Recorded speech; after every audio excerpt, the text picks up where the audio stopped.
Louisville. I'm Luke Schmidt, President-elect of our club and President of LB Schmidt and Associates. To lead us in our invocation today is Abby Drain. Abby is the President and CEO of Espiritus. Title for today's talk is Making Kentucky First in Good Business. And I think this is a topic that will resonate with my fellow Rotarians. My theme for the introduction is both and. You can be both successful in business and good to your employees. You can be both successful in business and helpful to your community. You can effectively lead both with your mind and your heart. In fact, I think 50 years from now, this may be the only way to be an effective business. A world cannot sustain a business environment that does not look to the bigger picture. So consistent with that both and theme, we have both Scott and Colleen as our speakers today. Other famous pairs come to mind: Bonnie and Clyde, Hall and Oates, Abbott and Costello. But maybe the best pair to compare them to is Lewis and Clark. As you'll hear today, Scott and Colleen are pioneers on this journey that I think is going to help our entire Commonwealth. Colleen first, she's a native of New Albany, Indiana. She's called Louisville home for the last 8 years and feels confident that this is the greatest city in America. Way to go. Colleen is co-founder and chief of staff at Canopy. Canopy's goal is making Kentucky first in good business. First in good business aligns closely with her beliefs in practicing compassion, creating sustainable change, and building community. I didn't write this, she wrote this. Prone to food allergies, loud typing, and random dancing. Don't do that today. Colleen can make for a high maintenance and distracting colleague, but what she lacks in good office etiquette, she makes up with wit, reliability, and handwritten thank you cards. Scott Koloms. In 2001, Scott was on a path to earn a PhD in literacy and rhetoric. Fine training to be a business owner. Things took a dramatic turn when his father passed away shortly after buying a small janitorial service, facilities management services out of Shelbyville, Kentucky. By June of 2001, Scott was facing the challenges of learning a business leading 30 people and figuring out how to pay off over $800,000 in debt. What began as an intuitive approach to running a business grounded in kindness and compassion evolved into a business model that incorporates social impact into its DNA. Currently, FMS employs over 850 people and continues to push itself to do good business and thrive. Scott really shows that this stuff works effectively well. Over the last few years, Scott has played a pivotal role in the passage of public benefit corporation legislation in Kentucky. He led FMS to become the first certified B Corp janitorial service company in the world and the first public benefit corporation in Kentucky. FMS was recently honored as a Best for the World 2018 company for their community impact and socially conscious impact efforts. Now Scott's sights have turned to Canopy, a nonprofit working to make Kentucky first in good business. Please welcome Scott and Colleen.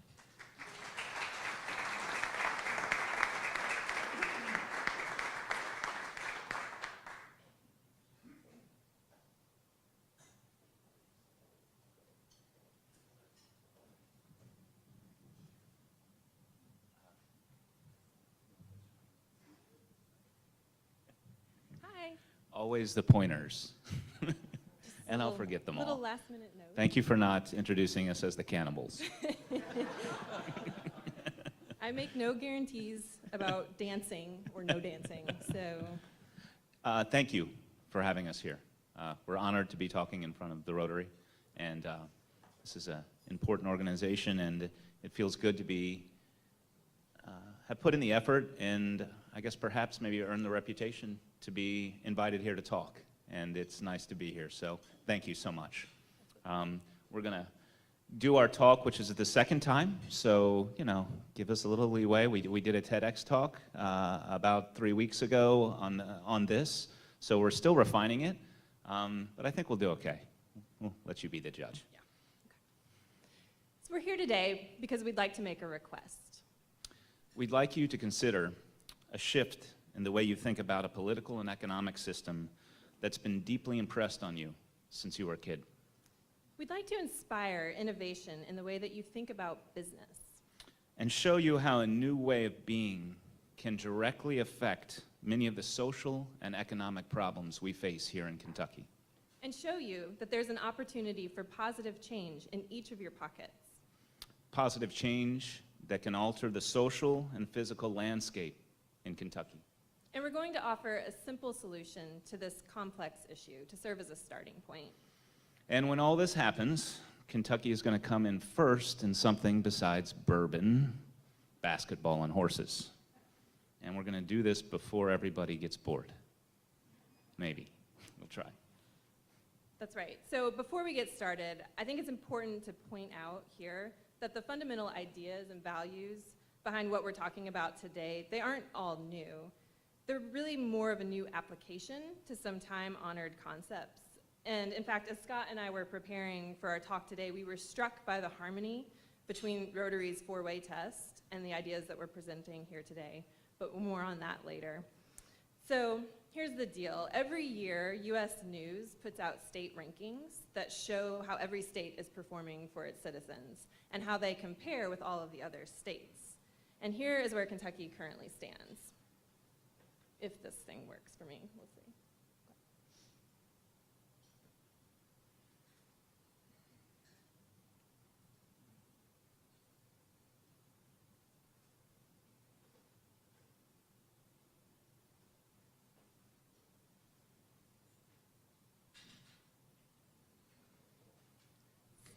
Not so good.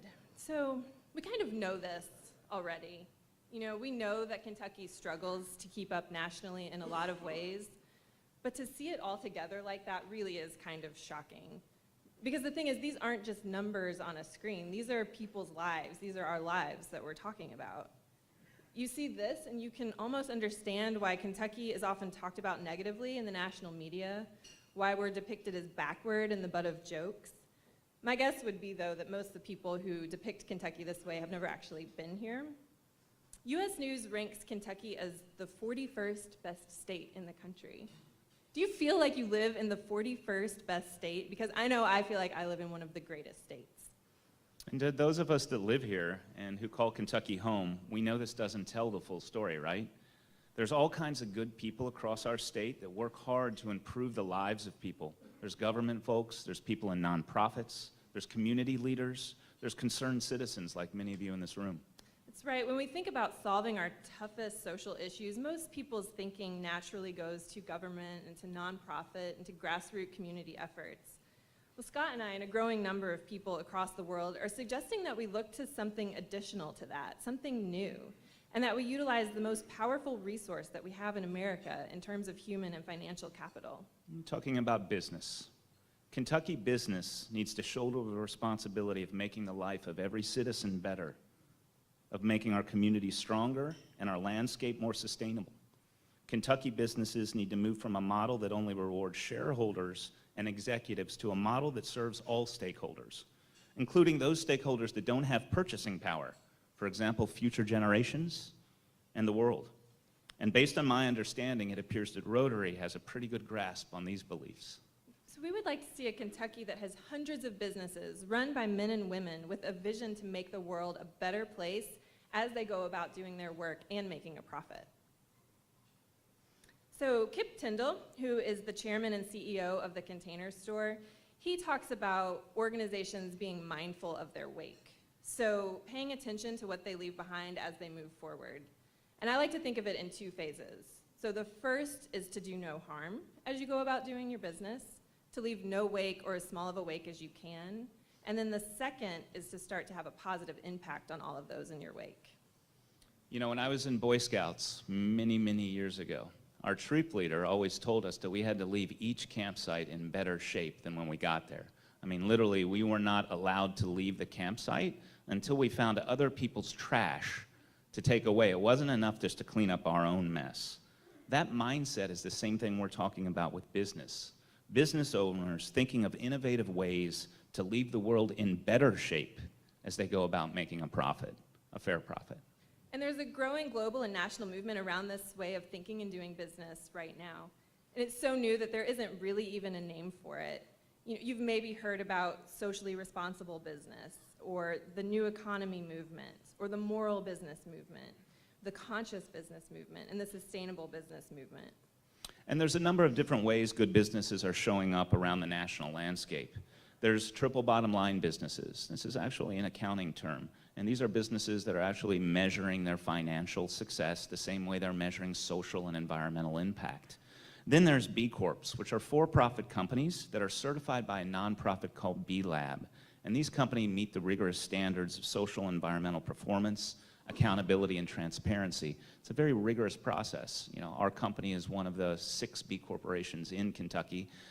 It took us a year of working every Tuesday for 8 hours to get our B Corp certification, working with Brandon Cohn. And our application was a 350-page document. Very difficult process to go through. And then there's public benefit corporations. And these are a specific type of corporation that allows for public benefit to be embedded within the charter documents of a corporation. And in addition to the traditional goal of maximizing profit, currently 34 states recognize public benefit corporations, our PBCs, and our PBC legislation, which was signed by Governor Matt Bevin, went into effect in July of last year, and we were 30th, not last, in becoming a state to recognize PBCs as legal entities. So a lot of you probably happened to watch the Super Bowl this year, and if you did, maybe you noticed that the bulk of the companies, the commercials, highlighted the company's social or environmental missions. So what that says to me is that people who are far smarter than I am are making decisions to highlight the good that companies are doing as they purchase the most expensive ads that money can buy. And that means consumers are paying attention to the companies they're buying from. So this shift in thinking isn't just showing up in businesses. Consumers are awakening to this idea as well. You see this happening everywhere. As consumers, we're more conscious about what we're buying, who we're buying from, and where we're buying. The buy local movement isn't limited to keeping Louisville weird. This is happening all across the country. People want to see their dollars impact causes that are important to them. And they don't want to buy from jerks. Seriously, they don't want to buy from individual jerks, and they don't want to buy from jerky organizations. I mean, take Travis Kalanick, the former CEO of Uber. Look, I don't know the guy, but he had to step down after allegations of sexual harassment surfaced, and it was later discovered that his company had a history of discriminatory practices. Down goes Uber, up goes Lyft. Consumers are paying attention to the companies they're buying from. And it's only going to intensify with my generation, because as we know, millennials represent 50% of the world's workforce, and we stand to inherit $30 trillion in the coming decades. I'm not a millennial. Yeah, he's not included. Not even close. We've made it clear that we want our work to matter. We want to buy products from companies that we can trust, companies that are working to make the world a better place. And we're interested in making investments that make money and have measurable positive impact. We want the companies we work for and to do business with to have hearts as big as we do. And there is some good news around this. CNBC recently reported that Louisville is actually a top 15 city for attracting millennials.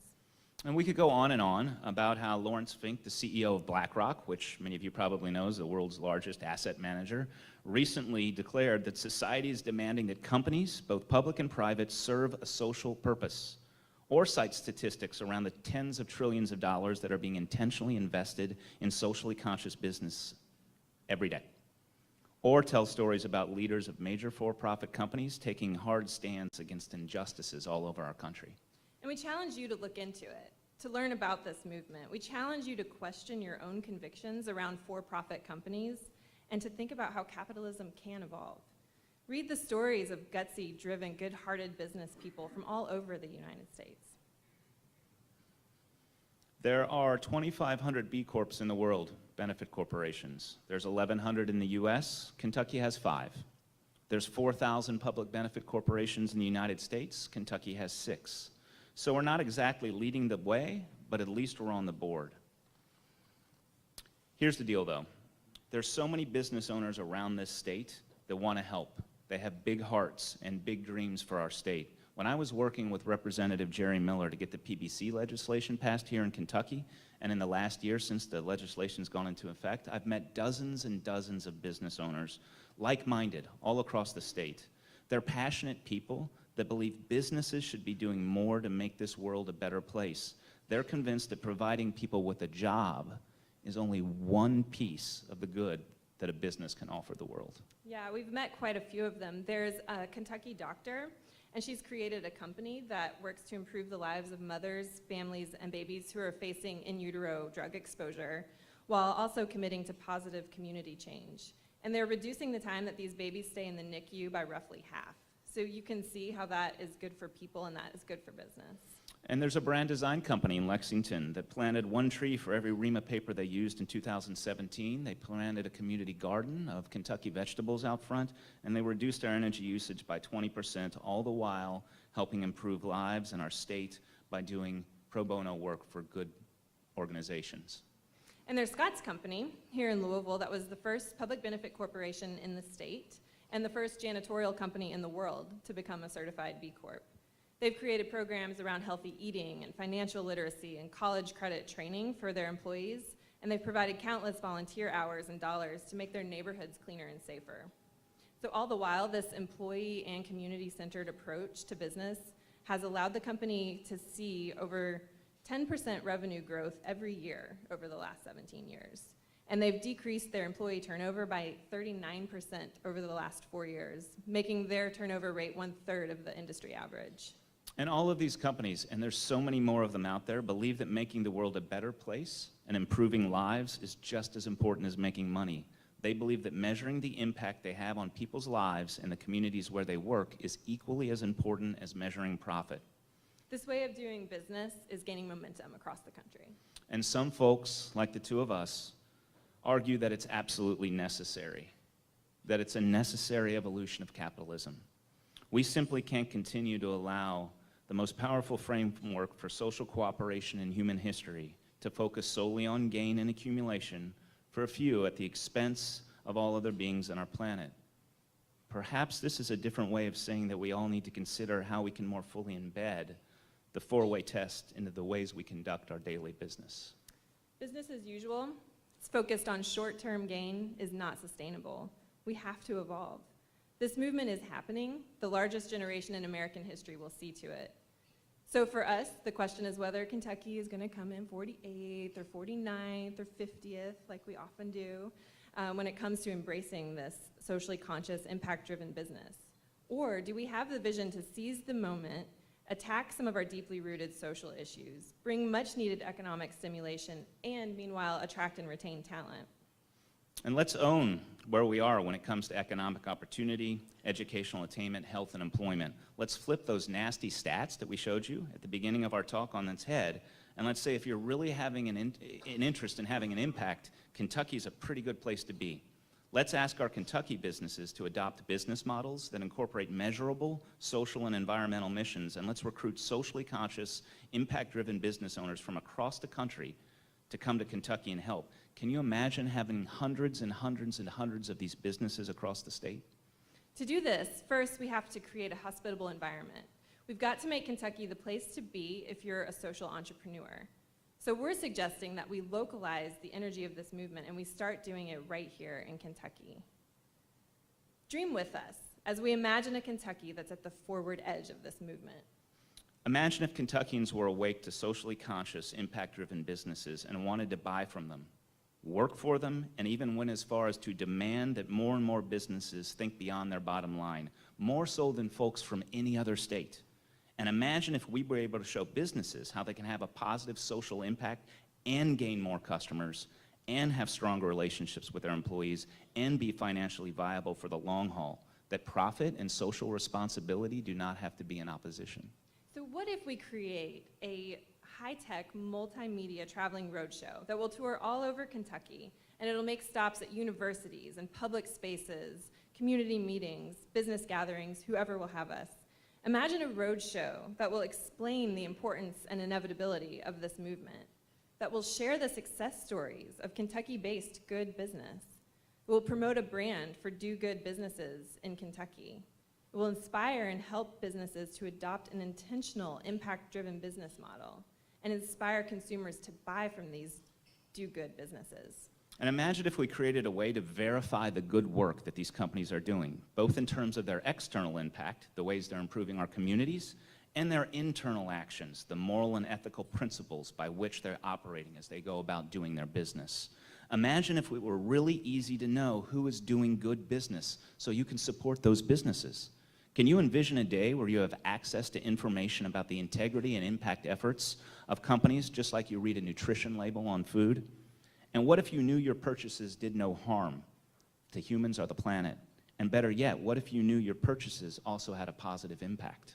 What if we create a Kentucky-based assessment that verifies and certifies companies are operating openly, honestly, and with the best interest of all stakeholders in mind?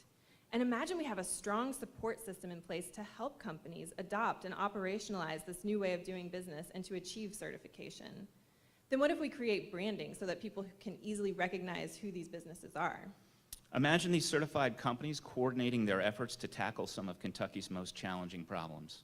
I mean, for example, I could see dozens and dozens of companies in the West End committing to helping reduce violence, to working together to do that.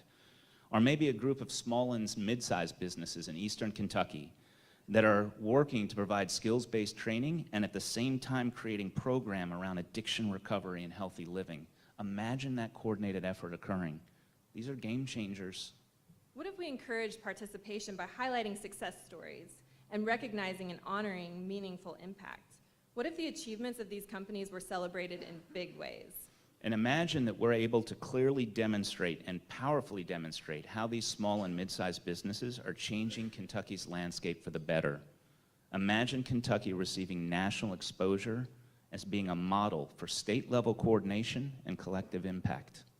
Imagine Kentucky being better at this than the West Coast states. Beat them. California.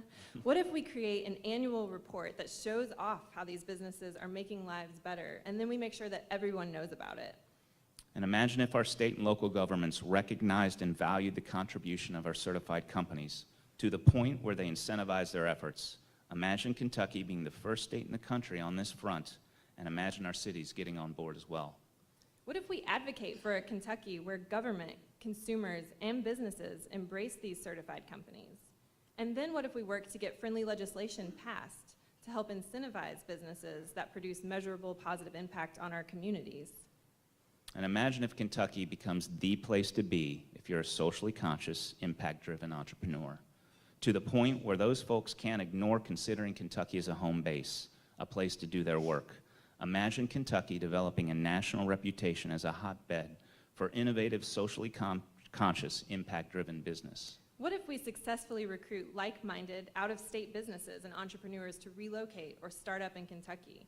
What if we're the best at attracting and retaining talent that wants to work for these kinds of companies? Imagine if Kentucky were the national leader in the socially conscious, impact-driven business movement. What if Kentucky came in first in one of these national lists in something good? We can make Kentucky first. We'll make Kentucky the best place in the country for socially conscious, impact-driven businesses. And in the process, we're going to create jobs, we're going to attract talent, and we're going to improve lives. And by the way, every one of these companies will be paying taxes along the way. That's right. And we'll create an organization that's going to make this happen. And we need you to show your support. We need you to act on your values, many of which Rotary has instilled within you, and be part of this movement toward change. We need you to pay attention to companies you buy from and demand businesses to be good businesses. And with our wallets and with our purses, our purchasing power, and some additional coordinated effort, we'll do something new that allows Kentuckians to reach their fullest potential. And as you can see, our work will further entrench Rotary's values all throughout Kentucky. And together, we're going to make Kentucky first in good business. We're going to beat out every other state to this and be on the front of this wave. Kentucky businesses are going to win, Kentucky's landscape is going to win, and Kentucky's citizens are going to win. And we'll be first in good business.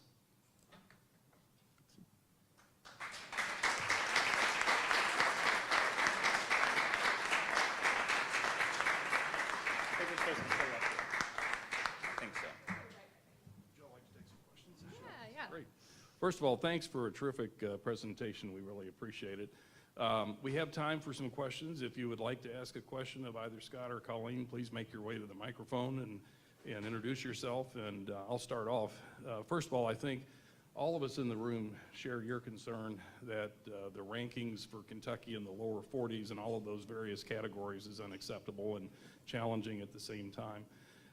What I'm interested to know, of all of the states that have the B Corps and perhaps have more than 6 of those organizations, what in your mind stands out as the best state where this philosophy and the structure that you're talking about, what state stands out in your mind, and maybe what are some of the benefits that you've seen in that particular state? Oregon. Which one? Oregon is probably, I mean, California has thousands, as you can imagine, but Oregon seems to be moving towards more coordinated effort, and it's that idea, for me, the power in this lies in the potential for collective impact. And that is, imagine getting a group of certified companies that is verifiable, that they're actually having impact, it's measurable impact, and then coordinating those companies to work together to tackle specific social problems. So when you bring up B Corps, so B Corp is a global certification. It's run by a nonprofit called B Labs, and they have a $7 million annual budget for a global initiative. That's why 1 in 50 people that we talk to has heard of a B Corp in Kentucky. So what we want to do is take that concept and make it local, and the idea around our assessment to where you can become Canopy certified. So think Kentucky Proud, Canopy certified. You're going to know that that business is a good business. And the idea is that we get these folks working together, and our assessment awards points and values companies that are attacking specific social problems that we face in Kentucky and in our cities. So we're taking a global movement concept and we're bringing it down and we're localizing it specifically to Kentucky. Kind of answers your question. Great. Yeah. Thank you. Tony? Tony Kemper, the DePaul School. You spoke of the outcomes in the communities and also the wake. What about your corporate culture? You know, internally, what are the benefits that you've seen for Canopy certified companies? Well, there aren't any Canopy certified companies yet. So we're in startup right now. So what I will tell you, in my experience in being a B corporation, is, yeah, you're moving towards that space. And what happens is, I'm going to take this out of here. What happens is you move towards a culture, a way of being. So internally, and I'm glad you brought that up, because oftentimes when you hear about this movement, the sexier, the cooler part is about the impact stuff, the stuff that's happening in the community, and granted, that is very important, but it's also important to marry that concept with living well in the space, how you operate business with integrity. So it's no good to go out and save a neighborhood in the west end of Louisville if you're treating the people that work for you horribly, right? It's got to be both. So what you do is, with the assessment, it teaches you to turn over every stone within your organization. You know, how are you treating your people, both in terms of benefits and what does your culture look like? How are you operating in terms of decision making? How's your board compromised?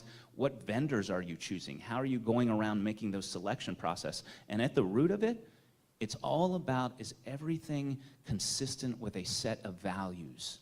Is it consistent with an ethical approach to being and treating people well?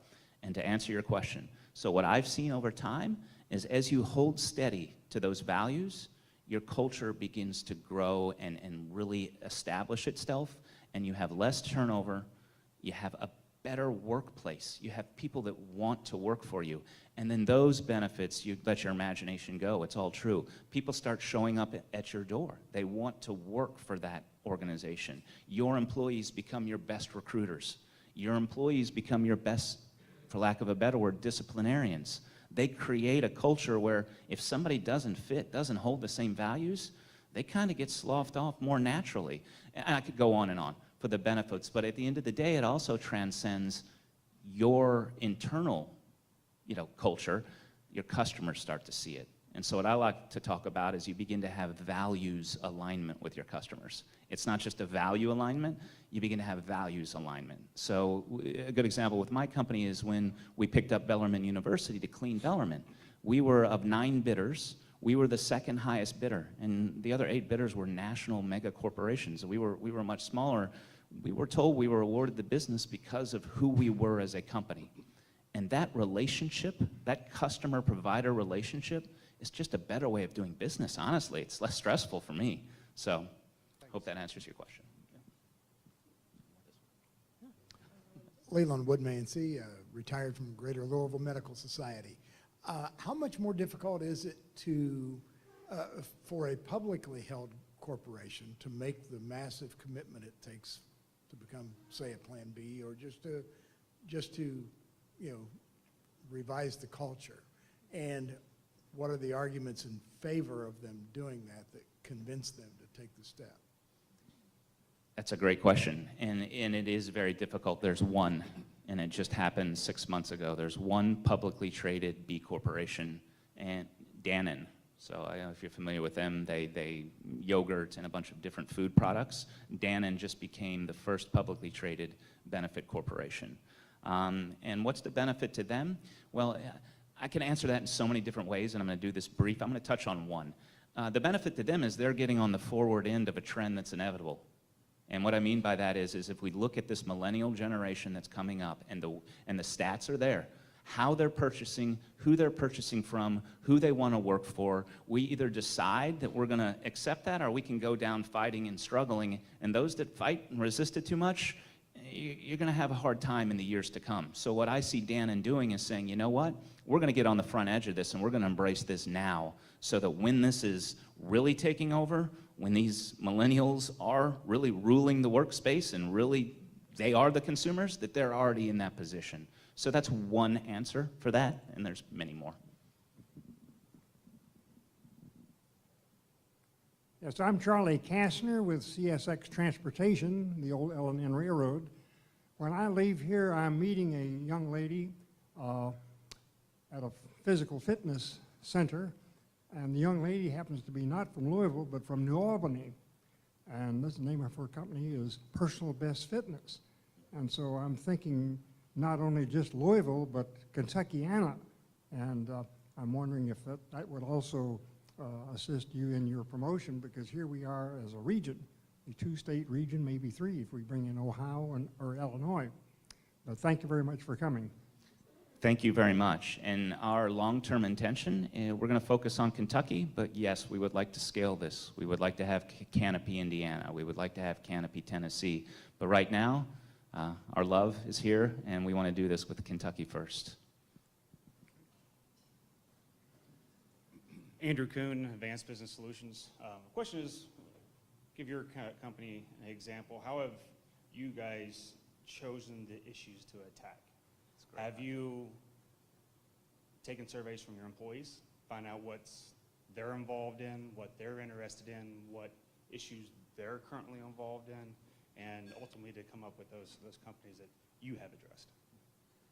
Yes, that's the answer, what you just did. So we had to learn that, right? Because we didn't want to go in and tell people what they needed. So we employed janitors, right? So our social mission, and this is the way our process works, our company has an overarching social mission, is to provide access and opportunity for our employees and to help the communities where they live thrive. That's our overarching mission. We have a leadership retreat that we go to every year, and it's gotten up to 90 to 100 people. It's happening in 2.5 weeks. And every 2 years in that meeting, we sit down and we look at our employee survey data. So we go out, we survey our employees, and last time we did it, we got 465 responses. That's really good, right? And they came back and said things like, well, we're interested in learning how to live healthier. We want help with smoking cessation. We want to learn how to manage our money better and to how to handle that a little bit better. We want our kids to have cultural opportunities that they might not otherwise have access to. So then what we do is we take those concepts in this meeting and we come up with specific plans, simple plans and programming that can have measurable outcomes, and we set those goals. So we'll say something like, okay, we want to help the neighborhood of Portland be cleaner. We're going to pick up 1 ton of trash. So we'll put metrics around it. Or we're going to put 60 people through college credit programming that never had a chance to even think about getting a college credit. And so we create those each year, every 2 years, and those goals are set and agreed upon by leadership. And our incentives, bonuses, raises, the same way we incentivize around operational efficiencies and profit, our social programming is tied into it the exact same way. So it's embedded in our DNA. You can't do one and not the other. It is the same. And the argument is, it's not an argument, it's our business now, is that we won't thrive if we're not doing those things, right? So it becomes part of the culture. Sorry, as the nonprofit person here, I just want to add to that by saying what is really cool about what Scott's company does too is once they see these issues that have bubbled up and they decide they need some kind of programming, they decide, do we want to create our own programming or do we partner with a nonprofit organization that already does this really well? So for example, food access bubbled up as an issue for their employees, and so they said, well, here we are in the Portland neighborhood who does this really well, and that was New Roots. So they have really embedded the organization within their culture. So it's much more of a sophisticated model of working with nonprofits where really FMS employees and New Roots employees and those that they serve kind of really embed themselves with each other to create the largest Fresh Stop history in New Roots, you know, in New Roots history. So it's a really cool way of like really working closely with nonprofits. We have time for And we make money. I want to point that out. We're profitable every year, and we've grown revenue-wise every year for 18 years running. So this is a for-profit endeavor. So I just want to make that clear. And we own that. We're transparent about that. So We have time for one more question, Tom. Yeah, Scott, if you could speak to how this is playing in the rest of Kentucky and whether any other states have anything like Canopy, and if there's anything else like in the United States like Canopy.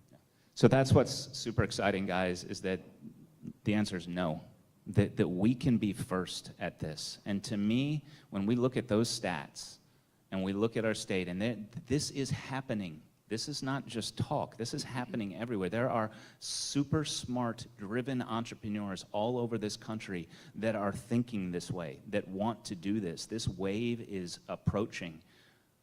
We have problems.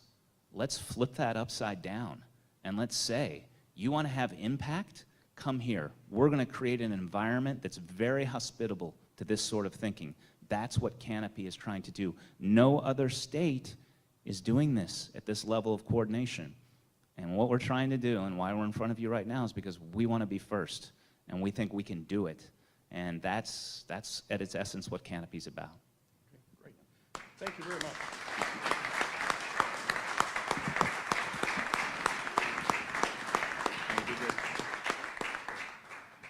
Thank you, Scott and Colleen. We really appreciate it. Two quick reminders. The What is Rotary table will be open for business as soon as we conclude, and Craig will be ready to handle any questions that you have. And also a quick reminder, our next speaker, or your speaker next week is Kentucky Agricultural Commissioner Ryan Quarles. He's a terrific speaker and an up-and-coming leader in the state. With that, we are adjourned, and thank you for coming.